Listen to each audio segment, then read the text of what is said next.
Point numéro 5, modification du tableau effectif du personnel communal. Cyril Bonnet. C'est une délibération qui revient un peu à chaque conseil municipal. Il s'agit de modifier au gré du recrutement ou des ouvertures de postes ou en l'occurrence ici aussi des promotions des avancements de grade. Il est proposé donc de créer un poste d'adjoint d'animation à mi-temps, 2 postes d'adjoint d'animation à 80%, un poste d'adjoint administratif à temps complet, un poste d'adjoint technique à temps complet, un poste d'adjoint d'animation à temps complet qui remplace le poste d'adjoint d'animation un emploi d'animation contractuel. Donc on supprime en contrepartie ce poste d'adjoint d'animation contractuel. Dans le même temps, il est demandé de créer 12 postes saisonniers d'agents techniques à mi-temps. Ce sont les emplois qui permettront de recruter nos jobs d'été sur juillet et sur août. Voilà, toutes ces données ont été présentées en commission administration générale et finances. Également, nous proposons donc compte tenu de la CAP qui se réunira le 28 juin, donc dans quelques jours, de statuer sur les avancements de grade et les promotions internes. Donc au niveau des avancements de grade, 6 postes d'adjoint technique en poste d'adjoint technique principal de deuxième classe, 2 postes d'adjoint technique principal de deuxième classe, en poste d'adjoint technique principal de première classe, 2 postes d'agent de maîtrise en poste d'agent de maîtrise principal, 4 postes d'adjoint administratif principal de deuxième classe en poste d'adjoint administratif principal de première classe, un poste d'adjoint administratif en poste d'adjoint administratif principal de deuxième classe, 2 postes d'adjoint d'animation en poste d'adjoint d'animation principal de deuxième classe, un poste d'animateur en poste d'animateur principal de deuxième classe et un poste d'animateur principal de deuxième classe en poste d'animateur principal de première classe. Vous avez suivi. Point suivant, promotion interne. Il est proposé la promotion donc, de 4 adjoints techniques principal de deuxième classe en poste d'agent de maîtrise et un poste d'adjoint technique principal de première classe en poste d'agent de maîtrise. Ce sont des agents qui sont promus parce que nous avons 100% de promus sur ces postes.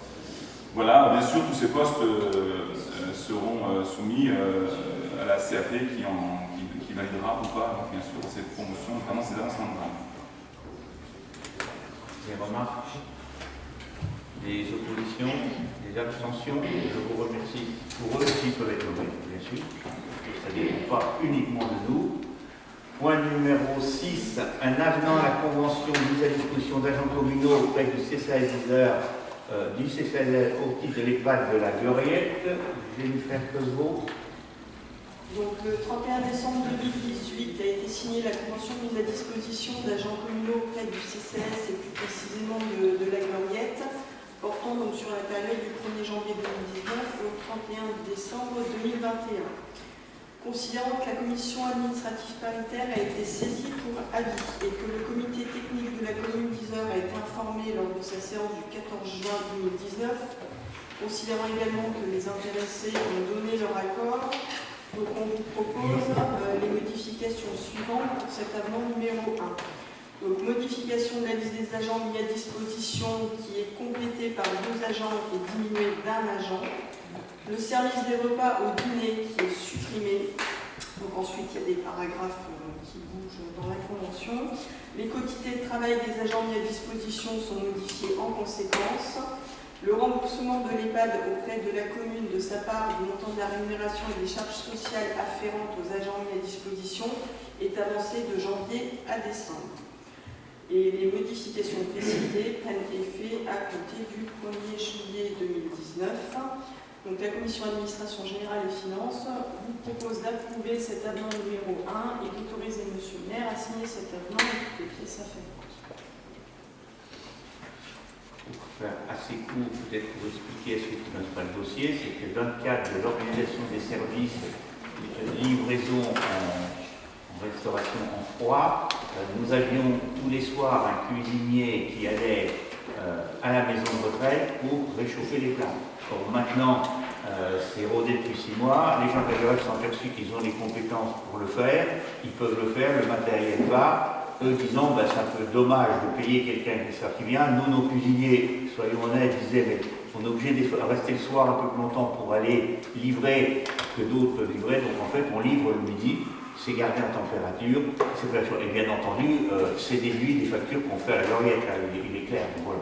Ça n'a pas une incidence sur le temps de travail énorme, c'est plus qu'effectivement on est là. Donc voilà, cet élément, voilà l'évolution qu'il y a. Dispositif qui est venu des agents, de nos clients qui est la Gloriette, pour dire on a une petite évolution qu'on sent qu'il pourrait se faire. Voilà. C'est une évolution de service. Des oppositions? Des abstentions? Je vous remercie. Alors, point numéro 7, modification du règlement intérieur relatif au fonctionnement des services municipaux. Cyril Bonnet. Alors, c'est une délibération assez longue, hein, vous l'avez constaté en analysant le dossier du conseil municipal. Elle a été bien sûr elle aussi vue en commission d'administration générale de finances. J'ai essayé d'aller vite parce que déjà préciser que le règlement intérieur est un organe vivant et qui permet qui évolue bien sûr au gré des différents décrets ou autres changements sur le fonctionnement de notre ville. Ces modifications, donc il y en a 7 qui sont listées sur la première page. Modification de certaines dispositions de cycle A, j'y reviendrai. Ajout de modalités de report de jours de congé, précision sur le compte d'épargne-temps, modification des modalités de rémunération des heures supplémentaires, précision sur les autorisations d'absence syndicale, modification du taux de remboursement forfaitaire et modification des dispositions relatives à la prévention contre l'alcoolémie.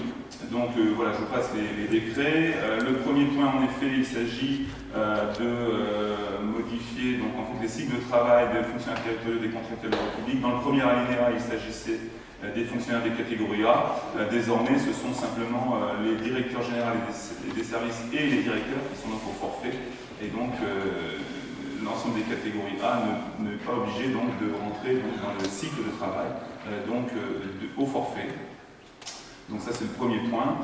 Deuxième point de modification, il s'agit de modalités relatives aux congés et jours de RTT. Lorsqu'un agent était en maladie toute une année, maintenant on lui propose de reporter ses droits à congés annuels non pris sur une année sur l'année suivante. Il a 15 mois pour les reporter. Toutefois, c'est l'agent qui bénéficie de 25 jours de congé ne pourra bénéficier de report que de 20 jours. Voilà, c'était pour les agents qui n'avaient pas pu prendre leur congé pendant une année, donc ils peuvent les reporter sur l'année suivante. Également, donc, il s'agit du compte épargne-temps. Donc, on ajoute donc, dans les alinéas du compte épargne-temps des jours de congé supplémentaires et des jours de fractionnement qui n'étaient pas prévus jusqu'à maintenant. Point suivant aussi, dans les modifications du règlement intérieur, les contractuels de droit privé à temps complet n'avaient pas forcément droit à rémunération sur les heures supplémentaires. Désormais, ce sera fait voilà, grâce à cette modification. Donc voilà. Il y a un grand chapitre sur les autorisations d'absence syndicale. Il s'agit là de coller au décret sur les autorisations d'absence syndicale. Donc tout est reprécisé. Le service RH a travaillé donc, avec les représentants syndicaux pour repréciser toutes les choses pour lesquelles avaient droit justement en termes d'autorisation d'absence. Donc les représentants du personnel, donc pour des réunions statutaires, des congrès, voilà, tout un tas de réunions disponibles que vous avez ici dans la liste.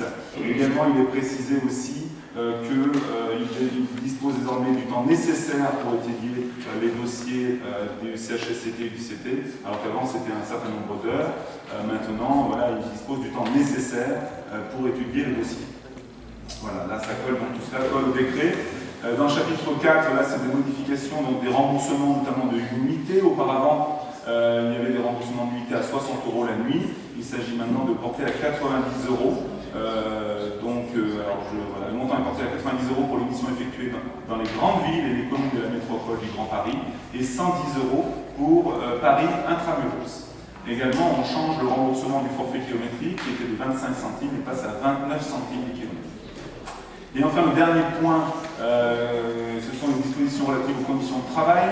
Dans le cadre de la prévention de l'alcoolémie, il est introduit un paragraphe qui est le suivant. Donc l'introduction et la consommation de boissons alcoolisées sont strictement interdites sur les lieux de travail, évidemment. Il est interdit de laisser entrer ou séjourner sur le lieu de travail des agents ou des personnes étrangères au service en état d'ivresse. Et là, la nuance, donc le maire et les policiers municipaux ont la possibilité d'utiliser l'alcotest envers un agent présentant des signes d'ivresse en leur absence. Le DGS, les directeurs et leurs adjoints disposent de cette même possibilité. Les alcotests seront présents à cette fin dans chaque lieu de travail accueillant plus de 10 agents. Évidemment, l'agent d'état d'ivresse ou refusant de se soumettre au contrôle de l'alcoolémie se verra retiré de son poste de travail. Et puis, donc ensuite, l'obligation lui sera faite, bien sûr, d'avoir un entretien avec le médecin de prévention. Voilà pour les modifications. Et puis, bien sûr, les modifications suivantes, c'est la renumérotation des articles et des annexes, notamment. Voilà, tout est dit, je pense, dans les grandes lignes. Oui, voilà. C'était discuté discuter, c'est des rajustements, bon, certains techniques, d'autres imposés par les textes de loi. Des observations? Non. Des oppositions? Des abstentions? Non. Je vous remercie. Alors maintenant, nous avions le règlement de la formation qui était lié. Alors, on continue. Donc, nous passons au point numéro 8, avenant numéro 2 au bail du 11 mai 2012 de la caserne de gendarmerie d'Yzeure, évaluation domaniale. Donc là, on est... C'est encore moi. Donc nous avons un bail bien sûr de location avec la gendarmerie nationale. C'est un bail qui a une durée de 9 ans et qui a été renouvelé le 1er mai 2012. Le loyer doit être révisé tous les 3 ans en fonction de la variation de la valeur locative des locaux similaires. Ici, nous allons voir que par courrier en date du 30 janvier 2019, les services de la gendarmerie nationale nous ont fait savoir que les services de France Domaine ont procédé par la méthode de comparaison avec le marché local à la détermination de la valeur locative réelle des locaux, et cette évaluation conclut à un montant de loyer inchangé. Donc on ne change pas le loyer, mais on renouvelle le bail sur les 3 ans. Par conséquent, à compter du 1er mai 2019, le prix annuel du loyer sera maintenu à 214 554 € et 13 centimes. Voilà. Rien ne change, mais on récupère quand même, comme c'est prévu tous les 3 ans. Des questions? Des oppositions? Est-ce qu'on reste au même montant? Des abstentions? Non, je vous remercie.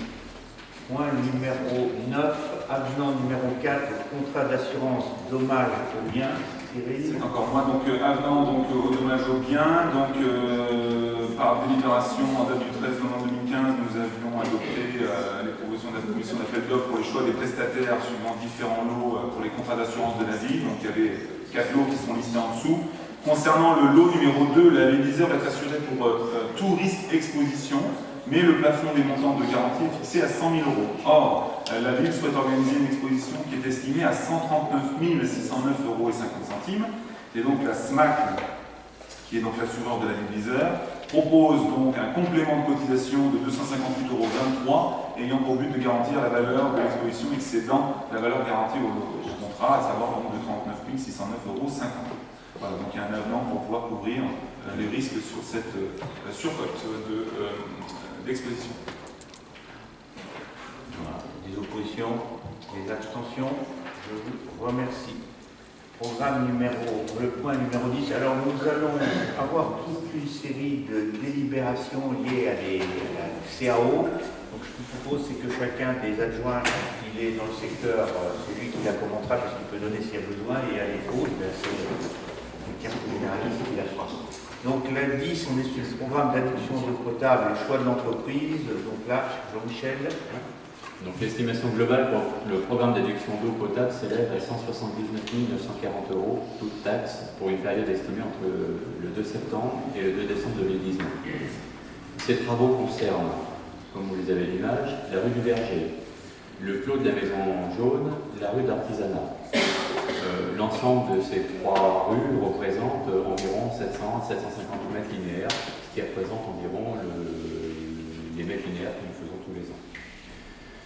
La commission d'appel d'offres réunie le 12 juin 2019 a décidé de retenir l'entreprise Eurovia Dalla à Yzeure pour un montant contractuel de 118 674 € hors taxe, soit 142 408,84 € toute taxe.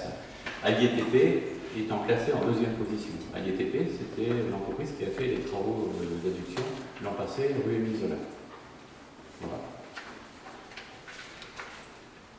Des oppositions, abstentions, je vous remercie. Point numéro 11. On est donc sur la maintenance du matériel de cuisine centrale et des satellites de restauration. Jennifer. Donc une consultation a été lancée le 26 avril 2019 concernant donc la maintenance du matériel de la cuisine centrale et des satellites. Un avis d'appel public a été publié sur le site internet national, celui de la ville d'Yzeure, par affichage en mairie et sur le journal La Montagne. L'estimation globale pour la maintenance du matériel s'élève à 90 € hors taxe, 60 000 € TTC pour une période de 3 ans à 2022. La commission d'appel d'offres s'est réunie le 12 juin dernier et a procédé au classement selon les critères suivants. Donc, valeur technique de l'offre 35%, montant de l'offre 35% et délai d'exécution et d'intervention 30%. Deux candidats ont déposé une offre, donc Diadem qui arrive deuxième et Inerfora qui arrive premier. Donc après examen des notes obtenues, la commission d'appel d'offres propose de retenir l'entreprise Inerfora située à Yzeure et d'autoriser monsieur le maire dans son absence Madame Foucault à signer le marché à l'intérieur. Des observations, des abstentions, des oppositions? Je vous remercie. Dossier numéro 12, c'est sur la fourniture pour rapport au transport en rotation intramuros ou à l'extérieur de la commune. Choix du prestataire, Isabelle. Oui, une consultation a été lancée le 19 avril 2019 et l'avis d'appel a été publié. Non, c'est qu'on trouvait, je suis pas sûr, hein, on essaie des mobilités, c'est la location. On n'envisage pas de changer tout le parc des véhicules. L'image pourrait être trompeuse en disant on va tout changer ça. Non. Ne donnons pas trop d'espoir à nos services. Ce n'est pas les futurs. Non, c'est pour ça que. Tu peux y aller, je ne vais pas te déranger plus. L'estimation globale pour les 3 lots s'élève à la somme de 221 000 € pour 3 ans, du 1er septembre 2019 au 31 août 2022. La commission d'appel d'offres réunie le 12 juin 2019 a procédé au classement des prestataires suite à l'analyse effectuée par le service jeunesse en fonction des critères définis dans le règlement de consultation. Après analyse, notation des candidats et classement, la commission propose au conseil municipal de retenir les fournisseurs suivants pour les différents lots. Pour le lot liaison école-restaurant dont le montant est de l'estimation est de 82 000 €, 2 candidats ont remis une offre. Ce sont d'ailleurs les deux mêmes candidats qui ont remis une offre pour les 3 lots. Le lot numéro 2, sortie régulière, et le lot numéro 3, sortie ponctuelle pour les écoles et les services municipaux. Le candidat que nous vous proposons donc de retenir suite à la commission d'appel d'offres est l'entreprise Prête à partir pour le lot numéro 1 et 2 et l'entreprise Eurovoyage 03 pour le lot numéro 3. Et bien entendu, nous vous demandons d'autoriser monsieur le maire en son absence, Madame Foucault, adjointe aux finances, à signer les marchés et à intervenir. Des questions? Des oppositions? Des abstentions? Je vous remercie. Point numéro 13, fourniture de pain, pâtisserie, viennoiserie pour la ville d'Yzeure, choix du fournisseur. Je pense que nous sommes dans la restauration, s'il vous plaît. Donc la consultation a été lancée le 26 avril 2019 selon une procédure adaptée. L'avis d'appel public a été publié de la même manière que ce que je vous ai présenté tout à l'heure. L'estimation globale pour la fourniture de pain viennoiserie s'élève à 118 210 € hors taxe, soit 124 711,55 TTC, pour également une période de 3 ans allant du 1er septembre 2019 au 31 août 2022. La commission d'appel d'offres s'est réunie le 20 juin et les critères étaient les suivants. Qualité des produits 30%, traçabilité 30%, prix des produits 20% et délai de livraison et qualité de service 20%. 2 candidats ont remis une offre, l'entreprise Thomas qui arrive première et l'entreprise GBN qui arrive seconde. Et donc nous vous proposons de retenir l'entreprise Thomas et d'autoriser monsieur le maire dans son absence l'adjoint de finances à signer les marchés intervenus. Des questions? Des observations? Opposition? Abstention? Je vous remercie. Alors, point 14, la fourniture de carburant pour les services municipaux, pour les personnels. Cyril? Donc, là encore, une consultation a été lancée le 20 mai 2019 concernant la fourniture de carburant pour les services municipaux. L'estimation globale est de 100 800 €, soit 120 960 € TTC. Et ça court sur une période de 2 ans, du 1er juillet 2019 au 31 juin 2021. Donc il y a 2 lots. Il y avait 2 lots. Le premier lot, parc automobile municipal pour les services généraux, services manuels par piste. Une seule entreprise a remis une offre pour les 2 lots d'ailleurs. Donc il s'agit de l'entreprise T20 Ducros Avia. voilà, qui est donc le candidat proposé pour ce premier lot, avec un montant estimatif de l'offre de 119 641,13 €. Et puis pour le deuxième lot, donc pareil pour le service restauration, donc pour les véhicules de la restauration, un montant estimé à 14 400 € hors taxe. Une seule entreprise a répondu là aussi, donc c'est la même TMA du ProAvia. Et donc, son montant de l'offre contractuelle est de 8 381,44 € TTC. Donc voilà, après examen des notes obtenues par les candidats, et la commission d'appel d'offres propose de retenir l'entreprise TMA du ProAvia pour les lots 1 et 2, et d'autoriser M. le maire en son absence, Mme Foucault, adjointe aux finances, à signer les marchés intervenants. Question sur le vote. Opposition, abstention, je vous remercie. Point 15, l'aménagement d'espaces socioculturels avenant au marché de travaux. Aménagement d'un espace socioculturel. Par délibération en date donc, du 16 décembre 2015, le conseil municipal a décidé de confier la maîtrise d'œuvre de l'opération à Christophe Blondet, architecte. Par les délibérations du 8 novembre 2018, le conseil municipal a attribué le marché de travaux en vue d'aménagement de T1 et T2 Isatis, voilà, suivant les lots que vous avez ci-dessous. Les avenants, voilà, afin de prendre en compte la réalisation de travaux complémentaires ou modificatifs en plus-value ou la suppression de certains postes en moins-value, il convient d'approuver les différents avenants relatifs aux lots cités ci-après. Donc vous avez les différents lots. Pour le lot numéro 4, du aluminium, il s'agit de faire un moins 15,04% pour apporter le montant du marché à 47 548 € contre 55 969 €. Pour le lot numéro 5, c'est un plus 13,19% pour l'entreprise EURL Atelier, donc pour la métallerie. Donc le montant avant était de 66 820 € TTC, et donc il y a une plus-value de 13,19%, et donc on se retrouve à 75 637 €. Pour le lot numéro 6, pour les menuiseries intérieures, bois, donc c'est l'entreprise MDM Menuiserie, et donc nous avions un marché à 134,49 €, une plus-value pour châssis extérieur bois. Enfin, vous avez le détail à chaque fois de la plus-value qui est indiquée, puis il y a quelques moins-values notamment pour ce lot-là. Et le montant d'avenant est de plus 16,95%, ce qui porte à 117 109 €. Pour le numéro 12, pour le chauffage VMC, pompage sanitaire, donc là aussi il y a des plus-values pour le choix des aménagements des salles de change, voilà, une douche, poste sanitaire des enfants. Alors, petites évolutions dans le projet. Nous étions à 282 000 €, il y a une plus-value de 4,11%, on passe à 293 588 €. Enfin, pour le lot numéro 14, donc électricité, confort et courant faible, l'ancien entreprise CEME, il y a des plus-values. Besoin nouveau non identifié par le mise en marché, installation d'un visiophone de sécurisation des accès par réseau filaire, sans Wi-Fi. Voilà, tous ces aménagements portent donc une plus-value de plus 26,94%, passant donc de 98 136 à 124 571 €. Donc il y a 3 avenants, le premier de plus 13,19%, le deuxième pour l'avenant au lot numéro 6 de plus 16,95%.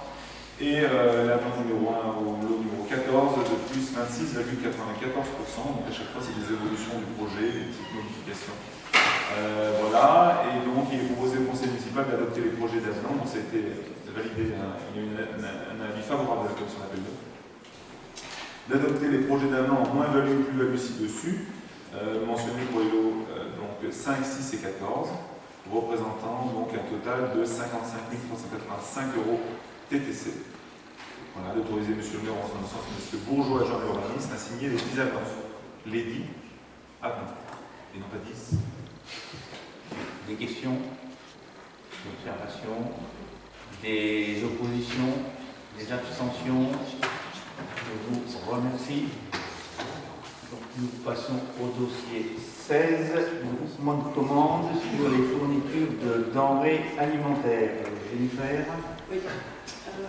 Donc en février 2019, les conseils municipaux des villes d'Yzeure et d'Averne ont approuvé la convention constitutive d'un groupement de commandes pour l'achat de denrées alimentaires pour leur service restauration. il a été nécessaire de procéder au lancement d'une consultation formalisée par procédure d'appel d'offres. L'estimation globale pour les 24 lots s'élève à 2 520 430 € pour 3 ans, du 1er septembre 2019 au 31 août 2022, répartis de la manière suivante: 1 407 289 € pour la ville d'Yzeure et 1 113 141 € pour la ville d'Averne. Donc une publicité a été bien évidemment faite par différents moyens. 57 offres ont été déposées sur la plateforme de dématérialisation, 13 offres ont été écartées, dont 9 irrégulières, une inappropriée et 3 déclarations sans suite pour motif d'intérêt général. Donc la commission d'appel d'offres s'est réunie le 20 juin, a retenu donc les critères suivants: qualité des produits proposés 30% de la note, traçabilité, qualité environnementale 30%, prix des produits 20% et délai de livraison et qualité des services 20%.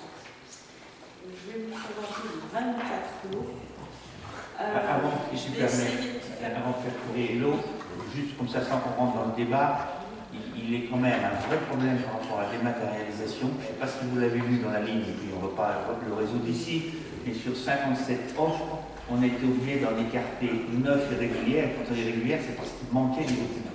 Et la dématérialisation est un vrai problème de fond. Il va falloir se poser la question telle qu'elle est organisée par nous. Mais globalement, à la fois les petites entreprises peinent à fournir tout, et comme c'est des matérialisations et que ça arrive au dernier moment, nous n'avons aucun moyen d'apporter un appui technique avant d'ouvrir. Et quand on ouvre, c'est fini. Elle est bonne, il faut les rejeter parce qu'il n'y a pas la pièce. Alors je sais que ce problème a été posé par différentes personnes, mais on le sent qu'apparaît. Si on ne fait pas attention, on risque de finir par n'avoir que les entreprises qui font réponse, c'est ceux qui auront des juristes et des spécialistes de la réponse, même si, entre guillemets, ils font un produit dont je ne dirai pas le mot. Voilà. Alors, ceci dit, ça ne va rien changer à notre décision, mais il faut qu'on y voit, parce qu'on peut avoir des locaux qui vont être écartés avant, on le veut ou non. Alors, c'est pas vouloir dire avant c'était mieux. Le papier permettait d'études différentes entre le contenu technique et puis les pièces administratives. Vous pouvez dire, attendez, vous avez oublié ça. Si c'était un calendrier, on pouvait, c'était légal. Maintenant, on ne peut pas. On ouvre, il y a tout. C'est bon, il manque un truc, c'est pas bon. Et comme en plus, c'est des gros appels d'offres, si nous on se rate un tout petit peu, on a derrière des gens en face de nous qui ont des juristes et qui seront en capacité de chercher la petite bête, la petite virgule qui ne va pas dans la ligne 25 ou la petite ligne au recto. Au fait, j'alerte parce que je pense que si ça ne bouge pas quelque part, alors je pense que beaucoup en ont pris conscience, c'est même pas ce que je dis, c'est pas un débat politique, on n'est pas dans la politique, là.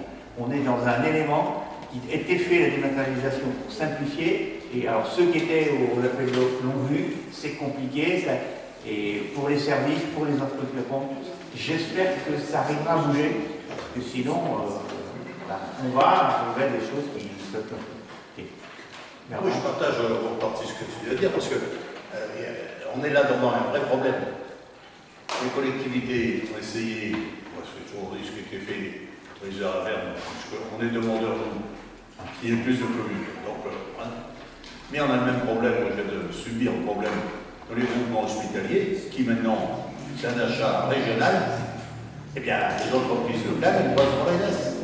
Alors attention, on a essayé de se retrouver pour avoir des prix et essayer de gérer au plus juste les fonds publics, on va se retrouver sur la qualité. Et moi, je crois que l'action qu'il faut essayer de conduire, c'est monter au maximum la note qualité par rapport au prix, parce que jamais nos petites entreprises seront compétitives auprès du prix, mais sont compétitifs auprès de qualité, parce que là, on est quand même dans l'alimentation, on est dans des produits frais.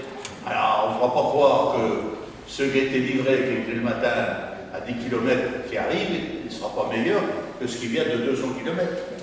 Donc, il y a un problème de qualité. Moi, j'attire l'attention, puisque au niveau de cette commission, lorsqu'on refait la répartition, parce que c'est ce que c'est fait pour les produits alimentaires au niveau hospitalier, franchement, sur la qualité. Alors c'est Les peut-être dates, on peut les faire bouger un petit peu. Quoi. oui, alors c'est pas le regroupement qui pose problème, c'est que quel que soit le niveau maintenant, quand on fait la dématérialisation, c'est vraiment de raisonner comme ça qui fait que c'est plus compliqué. Et effectivement, si par ce système-là, si des gens sont éliminés, qu'on arrive à avoir plus qu'une entreprise qui répond, celle qui est capable de faire une bonne réponse administrative, c'est un peu dommage parce que quel que soit ce qu'on fera sur la note qualité, Oui, mais donc déjà. voilà, parce que veut dire, si on dit 80 pour la note qualité et 20 sur le prix, si sur la réponse, s'il n'y en a qu'un qui a pu répondre, et ben, il va falloir trouver les arguments. Alors, qualité, on peut encore dire, ça va pas, on a goûté, c'est pas bon. Je suis un peu court, c'est plus compliqué que ça, mais il faut y faire attention. Il y a une différence entre acheter effectivement de la nourriture et puis, même si c'est une qualité, je suis désolé, un aglo, quoi. L'impact sera peut-être un peu différent. Bon. Vous voulez dire un peu en parallèle, je m'excuse d'avoir coupé un peu la collègue parce que c'est vrai différent et vous ne serez pas surpris qu'il y a des moments où on va vous dire qualité inappropriée, nanana, et vous verrez, on a rarement eu autant de ça. Et c'était le gros travail de la commission parce qu'il faut qu'on argumente bien, parce que derrière, je le redis, on va avoir des entreprises avec des juristes qui vont dire vous avez dit qu'il y a notre qualité appropriée, et je peux vous dire que dans les dossiers c'est justifié, quoi. On n'a pas juste mis ça parce que sinon, voilà. Mais c'est compliqué. Et dématérialisation, alors moi je sais que le député a fait un courrier dans ce sens-là, hein, on l'a tous vu, on est plusieurs à le dire, mais je crois qu'on le redira et on a un enjeu des années, dans les mois qui viennent par rapport au marché public. Voilà, alors je te rends la parole, si vous voulez ensemble, alors c'est peut-être un peu fastidieux, mais tu nous dis peut-être comment c'est. Parce qu'il y a beaucoup de l'eau et on ne rentrera pas dans le détail si dedans il y a un yaourt ou Vas-y, alors. Le premier, donc, fromage à la coupe, fromage pension, frais dessert lacté. Donc, nous avons eu 2 candidats, dont une offre irrégulière. Donc, on vous propose de retenir le candidat France Frais Auvergne, situé à Aulnat. Beurre, œuf, lait, crème. Pareil, on a 2 candidats, ce sont les mêmes, donc une offre irrégulière. Et on vous propose également de retenir France Frais Auvergne d'Aulnat. Pour le lot boisson. Donc là, il y a eu 3 candidats, donc nous vous proposons de retenir le cellier des Bourbons à Moulins.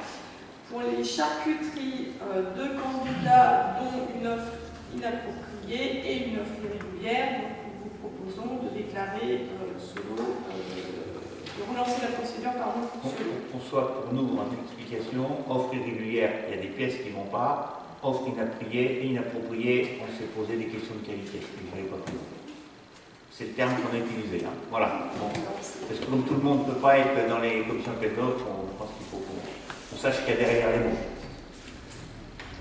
Charcuterie hyposodée, un candidat non classé. Donc pareil, on décide de relancer la procédure pour ce lot. Le lot 6, déshydraté, épices, matière grasse, café et infusion, un seul candidat. Même problème, donc on vous propose également de relancer la procédure pour ce lot.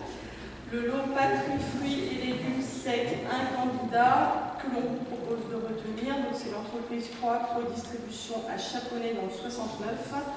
Le lot fruits et légumes en conserve et conserves diverses, un seul candidat, le même, entreprise Pro à Chaponnet que l'on vous propose de retenir.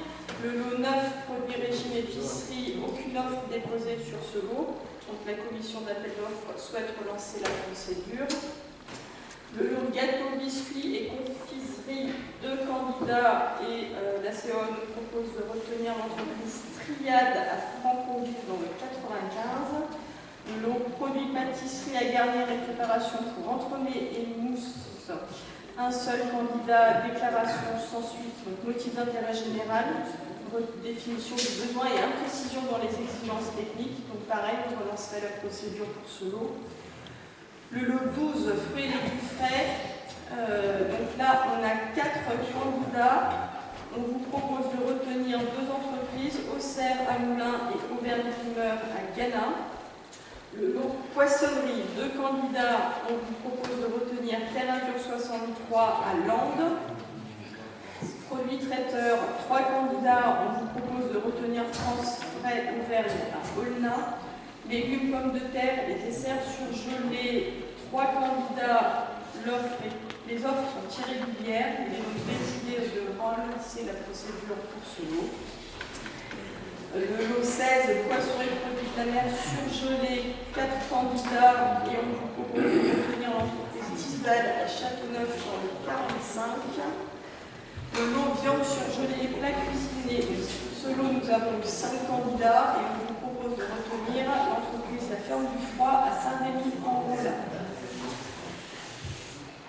Ensuite, les viandes cuites sous signe qualité. Donc un seul candidat à ce que l'on vous propose de retenir. Pour les viandes de porc, 3 candidats, on vous propose de retenir la SARL Boucherie Régimorte à Moulins. Pour la viande de bœuf et le veau, 5 candidats, on vous propose également de retenir la boucherie Régimorte à Moulins. Idem pour la viande, on vous propose de retenir, on vous propose de retenir la boucherie Régimorte à Moulins, on avait 5 candidats. Pour ce qui concerne les volailles, lapins et saucisseries, donc on a eu 4 candidats et on vous propose de retenir alliés volailles à Escurolles.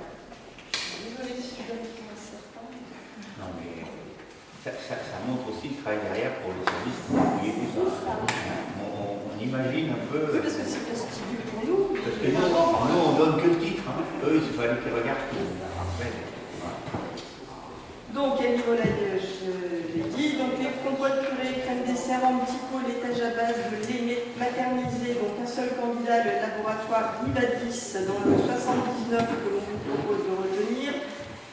Et enfin, pour le lot 24, les fournitures jetables, un seul candidat, Général Collectivité, à Marie-Moselle, que l'on vous propose également de retenir.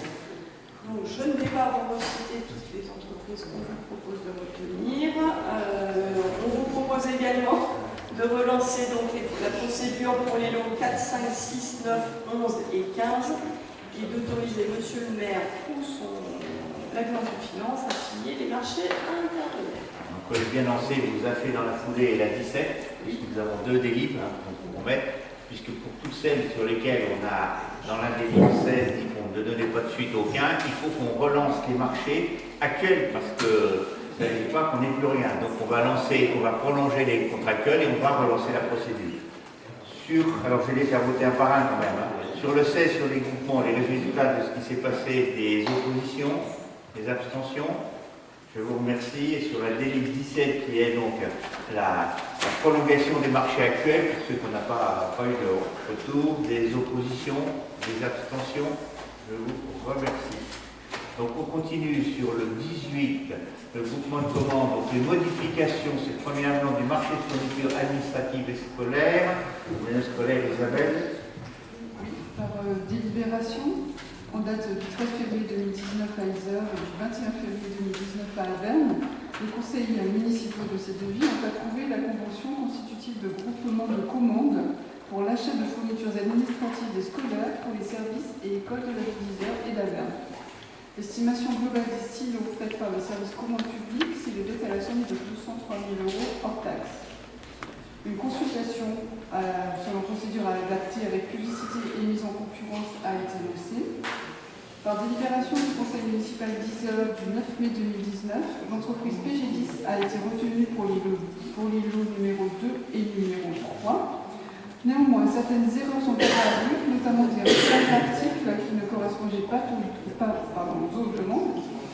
Il en découle que les références, les prix et les libellés de certains produits ont dû être modifiés ou ajoutés. Il est donc proposé au conseil municipal d'approuver les avenants en moins-value relatifs à la modification des bordereaux de prix du marché de fournitures administratives et scolaires et d'autoriser M. le maire d'Isère, mandataire du groupement de commandes Isère-Averne ou en son absence Mme Foucault, à signer le dit avenant. Les oppositions, les abstentions, je vous remercie. Le 19, groupement de commandes pour l'achat de fournitures, produits d'entretien, hygiène et consommables. Cyril. Donc, rappelez-vous, lors du dernier conseil municipal du 10 avril 2019 pour la ville d'Isère et au mois de février, le 21 février pour la ville d'Averne, nous avions approuvé la convention constitutive d'un groupement de commandes pour l'achat de fournitures de produits d'entretien, d'hygiène et consommables, donc pour les villes d'Isère et d'Averne. Donc un avis d'appel public à la concurrence a été lancé sur la procédure adaptée. La commission d'appel d'offres s'est réunie le 20 juin et a procédé au classement des prestataires suite à l'analyse effectuée par le service entretien en fonction des critères définis dans le règlement de consultation, à savoir donc le premier critère, donc le prix pour 40% de note sur 4, deuxième critère délai qualité livraison pour 30% de note sur 3, et le troisième critère qualité environnementale pour 30% de note sur 3.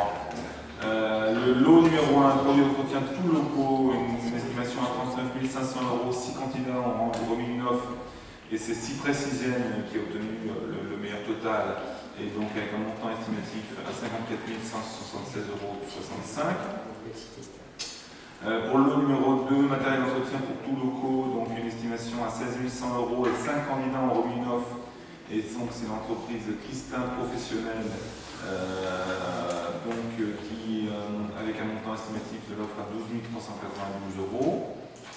Pour le numéro 3, distributeur d'essuie-mains, de savon et de papier WC, un montant d'estimation à 64 000 €. Il y a là 5 candidats qui ont remis une offre, c'est Pierre Le Goff, qui a le meilleur résultat et qui a une offre à 72 820 €. Pour le numéro 4, consommable et jetable, là c'est une estimation à 14 900 €. 6 candidats ont remis une offre, et donc c'est l'entreprise Christin Professionnel qui a donc le meilleur classement, et pour une offre à 14 108,69 €. Et donc, après examen des notes obtenues, la commission d'appel d'offres propose de retenir donc, les 5 entreprises que je viens de citer, les 4 entreprises que je viens de citer, et d'autoriser monsieur le maire, en son absence, Madame Foucault, à signer les marchés à intervenir. Voilà. Des oppositions, des abstentions. Je vous remercie. Nous avons terminé le grand volet qui était tout ce qui était lié aux appels d'offres.